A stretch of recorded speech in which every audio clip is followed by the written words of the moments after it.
오늘도 좋은 아침입니다. 찬송가 430장 찬송입니다. 찬송가 430장 찬송입니다. 주와 같이 길 가는 것 즐거운 일 아닌가. 우리 주님 걸어가신 발자취를 밟겠네. 한 걸음 한 걸음 주 예수와 함께 날마다 우리 걸어가리. 어린아이 같은 우리 미련하고 약하나 주의 손에 이끌리어 생명길로 가겠네. 한 걸음 한 걸음 주 예수와 함께 날마다 우리는 걸어가리. 꽃이 피는 들판이나 험한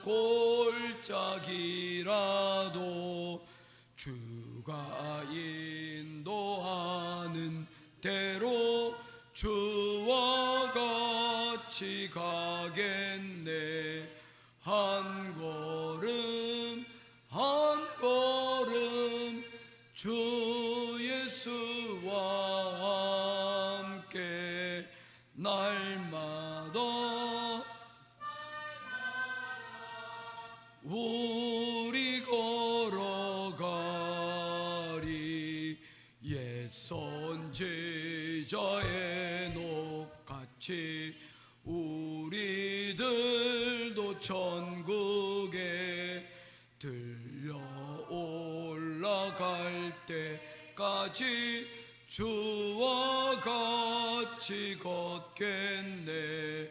한 걸음 한 걸음 주 예수와 함께 날마다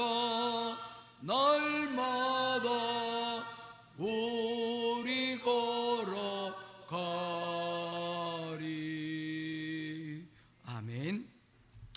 찾으실 하나님의 말씀은 창세기 제23장 말씀입니다.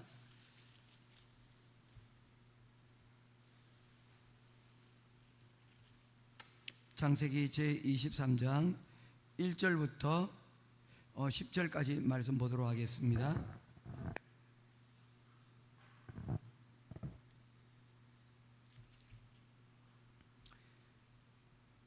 창세기 23장 1절부터 10절까지입니다. 한 절씩 교독하며 보겠습니다. 사라가 127세를 살았으니 이것이 곧 사라가 누린 회수라. 사라가 가나안 땅 헤브론 곧 기레아르바에서 죽음에 아브라함이 들어가서 사라를 위하여 슬퍼하며 애통하다가 그 시신 앞에서 일어나 나가서 헷 족속에게 말하여 이르되 나는 당신들 중에 나그네요 거류하는 자이니 당신들 중에서 내가 매장할 소유지를 주어 내가 나의 죽은 자를 내 앞에서 내어다가 장사하게 하시오. 헷 족속이 아브라함에게 대답하여 이르되 네 주여 들으소서. 당신은 우리 가운데 있는 하나님이 세우신 지도자이시니 우리 묘실 중에서 좋은 것을 택하여 당신의 죽은 자를 장사하소서. 우리 중에서 자기 묘실에 당신의 죽은 자 장사함을 금할 자가 없으리이다. 아브라함이 일어나 그 땅 주민 헷 족속을 향하여 몸을 굽히고 그들에게 말하여 이르되 나로 나의 죽은 자를 내 앞에서 내어다가 장사하게 하는 일이 당신들의 뜻일진데 내 말을 듣고 나를 위하여 소알의 아들 에브론에게 구하여 그가 그의 반머리에 있는 그의 막벨라 굴을 내게 주도록 하되 충분한 대가를 받고 그 굴을 내게 주어 당신들 중에서 매장할 소유지가 되게 하기를 원하노라 하매 에브론이 헷 족속 중에 앉아 있더니 그가 헷 족속 곧 성문에 들어온 모든 자가 듣는 데서 아브라함에게 대답하여 이르되 11절 같이 보겠습니다. 내 내 주여 그리 그리 마시고 내 말을 들으소서. 내가 그 밭을 당신에게 드리고 그 속의 굴도 내가 당신에게 드리되 내가 내 동족 앞에서 당신에게 드리오니 당신의 죽은 자를 장사하소서. 아멘. 지난주에 우리가 창세기 22장 아브라함이 이삭 독자 이삭을 제물로 드리려 했던 그 사건에 대해서 우리가 말씀을 살펴보았습니다. 하나님은 독자 이삭의 생명을 요구하신 것이 아니라 하나님께서는 이를 통하여서 아브라함의 믿음을 시험하시기 위하였다라고 하였습니다. 이를 통하여서 하나님께서는 아브라함이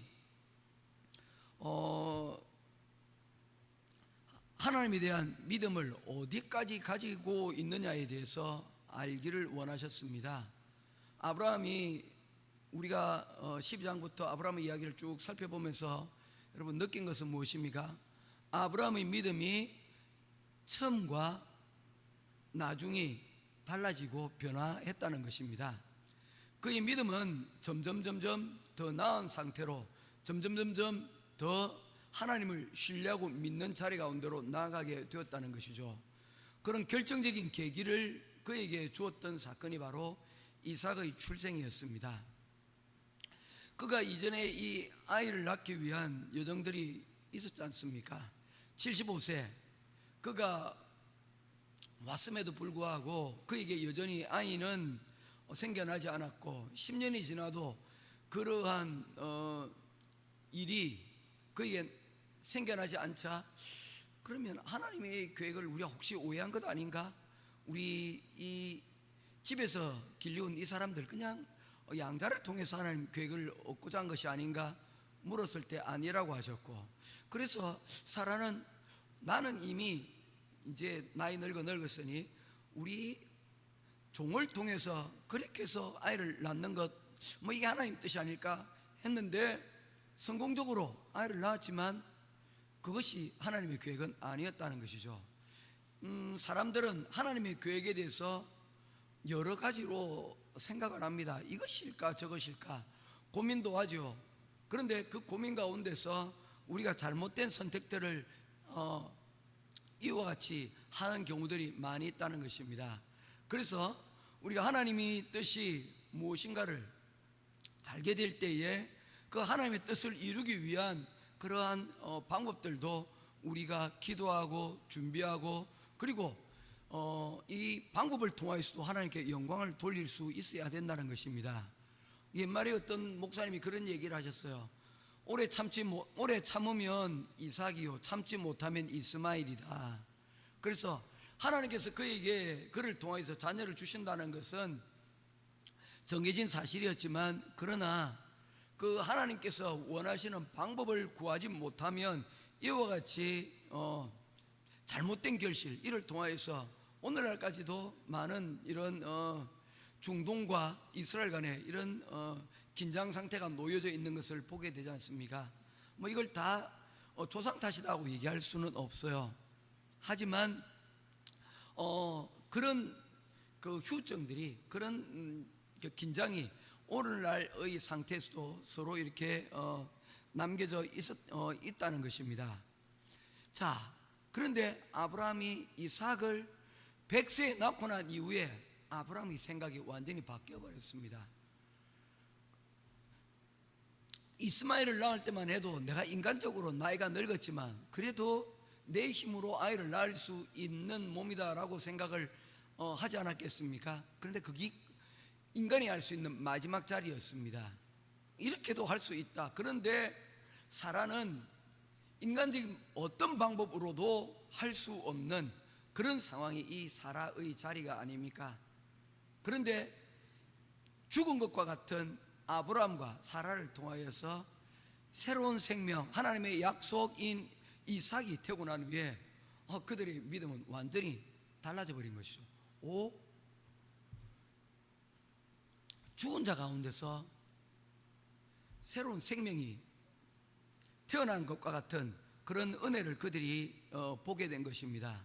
이 일은 아브라함에게 뿐만 영향을 주었을 뿐만 아니라 누구에게도, 사라에게도 이 출산을 통하여서 하나님의 뜻을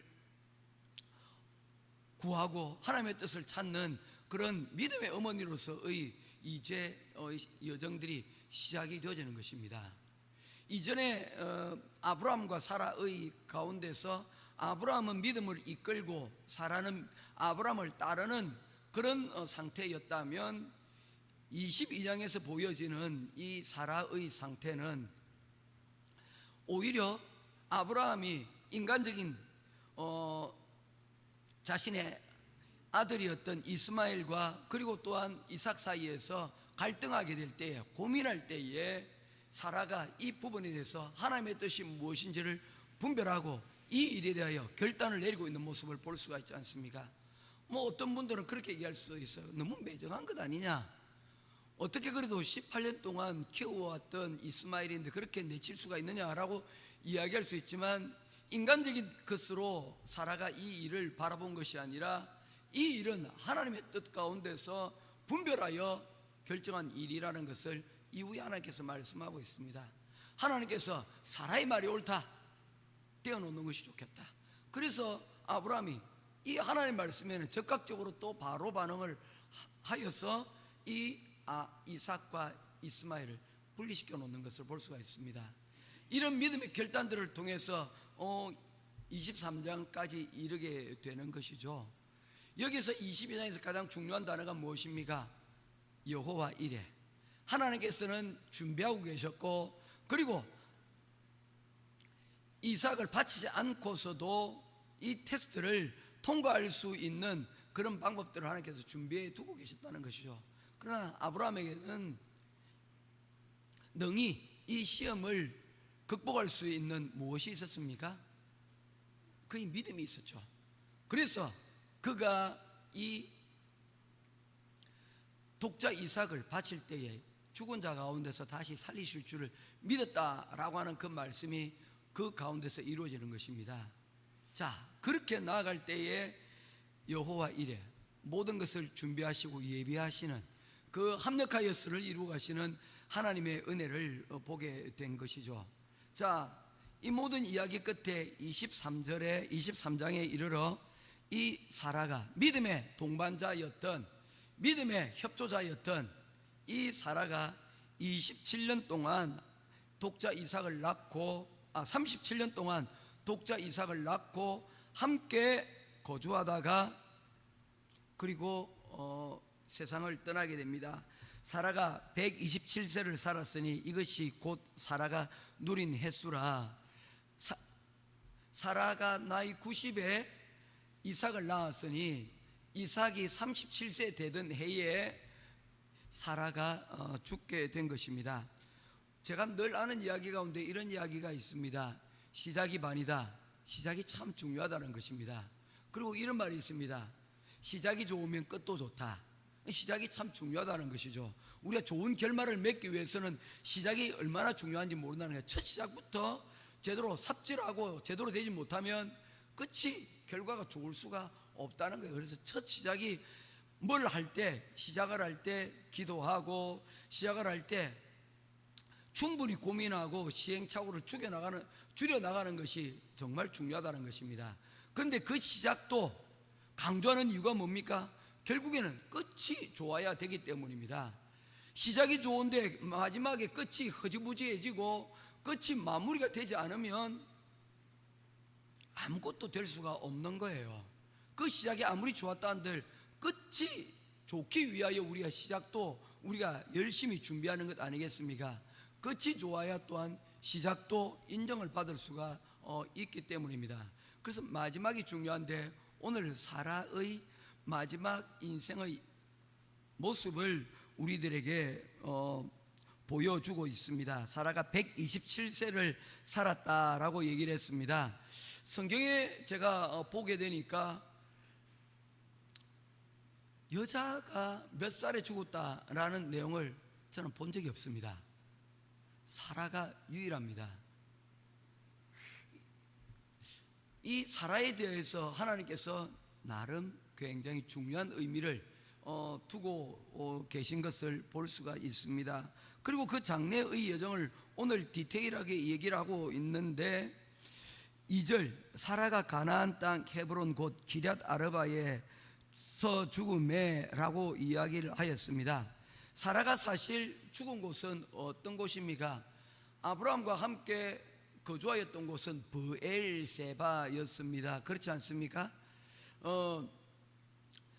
그가 그곳에 머물 때에 그곳에서 주었던 곳이 바로 이 브엘세바였습니다. 그래서 이삭도 이 브엘세바를 중심으로 활동을 하는 것입니다. 그런데 헤브론에서 죽었다는 말을 보게 될 때 두 가지 의미로 생각을 할 수가 있습니다.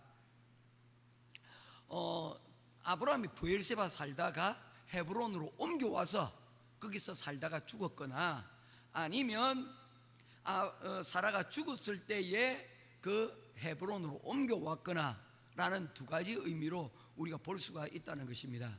그 어떤 의미로도 상관이 없습니다. 중요한 것은 아브라함과 사라가 마지막 그들의 장래의 자리를 어디에 두기를 원했다는 것입니까? 헤브론이죠.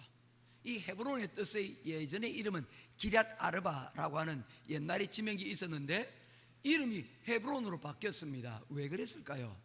이전에 아브라함이 이 헤브론에 거주하였기 때문입니다. 헤브론에 거주하다가 어디로 옮겨갔습니까? 네게브를 거쳐서 그랄 땅에 이르렀던 사실을 우리는 이미 살펴보았지 않습니까? 그리고 브엘세바에서 거주하다가 다시 지금 헤브론으로 들어간 상태죠. 이 헤브론에 대한 이야기가 성경에 어디에서 기록이 되어져 있냐면, 아브라함이 헤브론에서 그가 낮에 머물다가 누구를 만나게 되었습니까? 하나님의 사자를 만나서 대접을 하는 그런 장면을 기억하시죠? 그 자리가 바로 헤브론이에요. 기럇 아르바의 이름이 헤브론으로 바뀐 이유가 바로 그것 때문입니다. 헤브론은 어떤 곳이기 때문입니까? 그가 살아계신 하나님을 직접 만난 곳이 이 헤브론이기 때문입니다. 그래서 이 헤브론의 이름의 뜻은요, 연합하다 그리고 교제하다라는 의미를 가지고 있기 때문입니다. 아브라함은 비록 옮겨가서 그가 브엘세바 같이 농사짓고 그리고 거주하기에 넉넉하고 좋은 땅이 있었지만, 아브라함은 무엇을 기억하고 있었던 것입니까? 헤브론을 잊지 않고 있었다는 것입니다. 그때 그 하나님과 만났던 그 자리를 그는 하나님께서 주신 바로 그 땅, 그들의 자손이 영원히 머물 그곳이라고 그는 생각하고 그리고 그것을 믿고 있었다는 것입니다. 그래서 사라가 마지막에 일생을 그곳에서 마칠 수 있도록, 혹은 그 사라가 죽고 난 이후에 굳이 그곳에까지 와서 그곳에 장례지를 마련한 것들도 다 이와 같은 그러한 의미를 가지고 있었던 것입니다. 그래서 2절 말씀에 보게 되어지면요, 사라가 가나안 땅 헤브론 땅이라고 얘기를 하지 않습니까?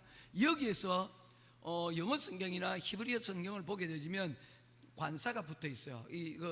형용사가 붙어 있는, 형용사가 아니라 전치사가 붙어 있는데 인이라는 단어를 붙여놨습니다. 가나안 땅 안에, 헤브론 땅 안에. 그래서 이 인을 계속해서 강조하고 있습니다. 이게 무슨 말입니까? 그곳에 무엇과 함께 묻히기를 원했다는 거예요. 이 땅이 중요하다는 거예요. 가나안 땅이 하나님께서 약속하신 땅 아닙니까? 그에게 주신 땅 아닙니까? 그리고 하나님과 교제했던 바로 그 헤브론, 그 땅에 아브라함은 이 자신의 사랑하는 아내를 두고, 그리고 자신을 그곳에 그 자신 또한 그곳에 두어서 그를 통해서 의미를 그 땅 가운데 두기를 원하였다는 것입니다. 제 아는 좋은 우리 집사님 가운데 한 분이 기억납니다. 그분은 늘 그렇게 얘기하세요. 목사님은 어떻게 장례를 치르실 거예요? 저는 장례를 화장하랍니다 라고 했더니 집사님께서 들으시다가 저는 장례를 아무래도 해야 될 것 같아요. 매장을 해야 될 것 같아요 라고 얘기해서 왜 그렇습니까? 라고 얘기했더니 매장을 해서 그곳에다가 아이들을 위한 유언을 남기고 싶다는 거예요. 그래서 그래도 한 번쯤은 찾아오지 않겠습니까? 그때 묘소에 있는 십자가를 보고 그리고 이 자녀들이 이를 통하여서 어머니가 집사님이셨지, 그리고 어머니가 남겼던 말을 한마디라도 다시 기억하게 되어지면 그것으로 이를 통하여 신앙을 다시 한 번 더 생각할 수 있는 자리가 되어진다면 나는 이렇게 하겠습니다. 그때는 우리 납골당이라는 게 거의 없었거든요. 그 매장하거나 아니면 그 화장해서 이렇게 가루를 뿌리는 거, 그것밖에 없었는데 아마도 지금처럼 이렇게 납골당이라는 걸 그 개념을 가지고 있으면 아마 그렇게까지는 얘기를 하지 않으셨을 거라고 생각합니다. 여러분의 마지막 끝에 무엇을 남겨주기를 원하십니까? 아브라함은 마지막 끝에도 그들을 통하여서 그들의 자녀들에게 메시지를 남기기를 원한 것입니다. 이곳은 하나님의 약속하신 땅이요, 이곳은 우리가 살다가 그리고 이곳에 머물게 될 땅이다. 하나님은 우리와 교제하고 연합하기를 원하신다. 그래서 그는 그곳에 자신의 묘지를 그곳에 두기를 원합니다. 그 묘지의 곳을 어떻게 얘기하냐면요, 9절 말씀에 그가 그의 반머리에 있는 그의 막벨라 굴을 내게 주도록 하되 라고 얘기했습니다. 막벨라 굴이라고 하는 굴이 있는데 이 막벨라라는 말의 의미는 이중굴이라는 의미를 가지고 있습니다. 이중굴이라는 의미가 어떤 것인지 저는 정확하게는 알 수가 없습니다만 이런 것이죠. 굴을 팠더니 그 안에 또 굴이 하나 더 발견이 되어진 거죠. 그래서 이중굴이 되어지는 것이죠. 또 혹은 굴의 입구가 사가다에 있는 루미깅 수마깅처럼 입구가 이렇게 두 개가 있는 굴일 수도 있어요. 그 굴이 중요한 것은 뭡니까? 굴이 적지 않은 크다란 굴이라는 것을 우리가 생각해 볼 수가 있는 것입니다. 그래서 자신의 아내를 장례 치르고 그리고 아브라함 자신도 그곳에서 장례를 치루었고요. 그리고 그의 아들 이삭도 그리고 요셉도 결국에 애굽에서 장례를 치루었지만 결국에 나의 유고를 어디에? 나의 고향 아버지가 우리 조상이 있는 그 막벨라 굴에 옮겨가도록 이야기를 하지 않습니까? 이 모든 것을 여러분 생각해 보게 될 때 이 아브라함이 그때 결단한 것이 얼마나 중요했는가를 우리들에게 말씀을 하고 있는 것입니다. 이러한 것들은요 지금의 상황 가운데서 여전히 이어지고 있다는 거예요. 그들이 이 아브라함이 이 땅을 돈을 주고 삽니다.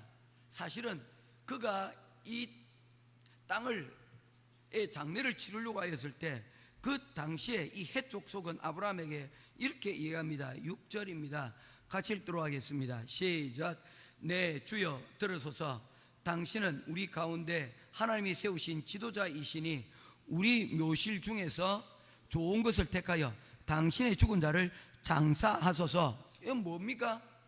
우리가 그냥 주겠다는 거예요. 장례 치를 수 있도록 그 장례를 주겠다는 것입니다. 그런데 아브라함은 이 말을 듣고 거절을 하였습니다. 사실 그가 그들에게 요구한 것은 무엇입니까? 땅을 그냥 요구한 것이 아니었습니다. 그에 합당한 대가들을 다 치른다는 것이죠. 우리 현혜미 주사님 땅을 누가 살려고 할 때 이 땅이 좋은데 이 땅을 내게 주십시오 했는데 그 사람들이 주님 당신은 주여라고 얘기하는 거 보면 아브라함이 상당히 그 당시에 영향력 있는 사람이었다는 것을 말하지 않습니까? 예나 지금이나 집성촌돌 사람들은요 자기 고향 땅을 잘 팔려고 하지 않아요.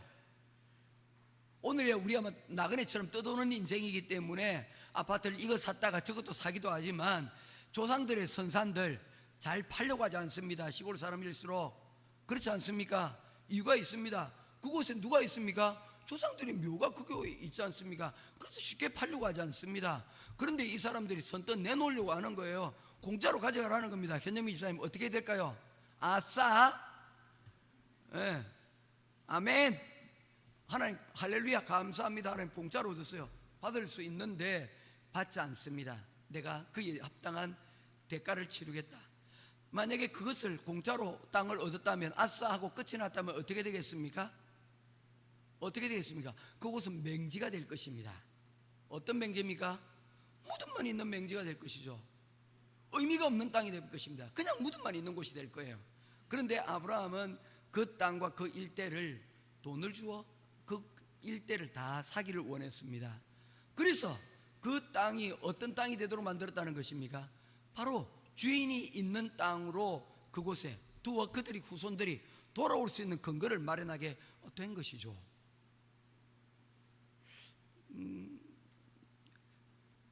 몇십 년 전에 이 이야기를 제가 검색을 하다가 검색해서 봤던 이야기 중에 하나가, 이스라엘의 백인이라는 수상이 미국과 캠프 데이비드 협상을 할 때, 그때 지금 팔레스타인과의 분쟁이 굉장히 거했거든요.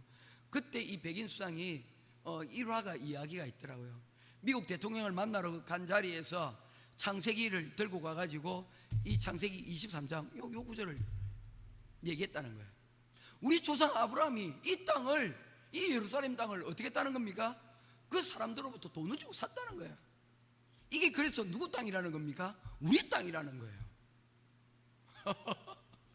그 근거를 그렇게 되더라고요. 물론 그때의 그 옛날 이야기지만 나름대로 그들이 그와 같이 근거를 펼 수 있는 이 모든 것들이 어디에서 이루어진 것입니까?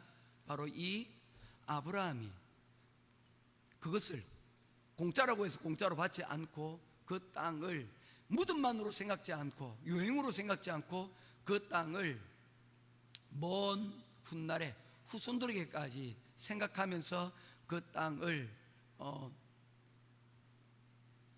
사고 그곳에 의미를 묻어두었다는 것입니다.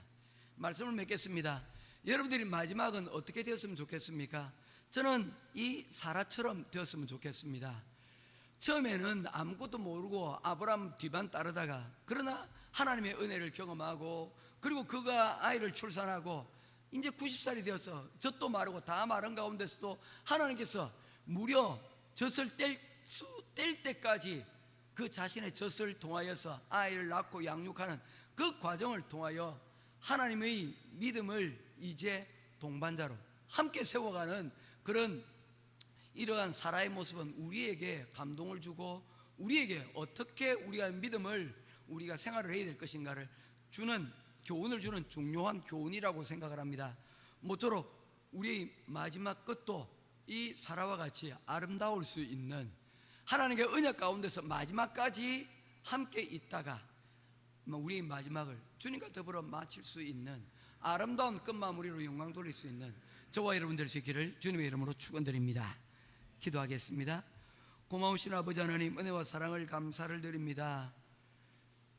사레가 아브라함을 따르는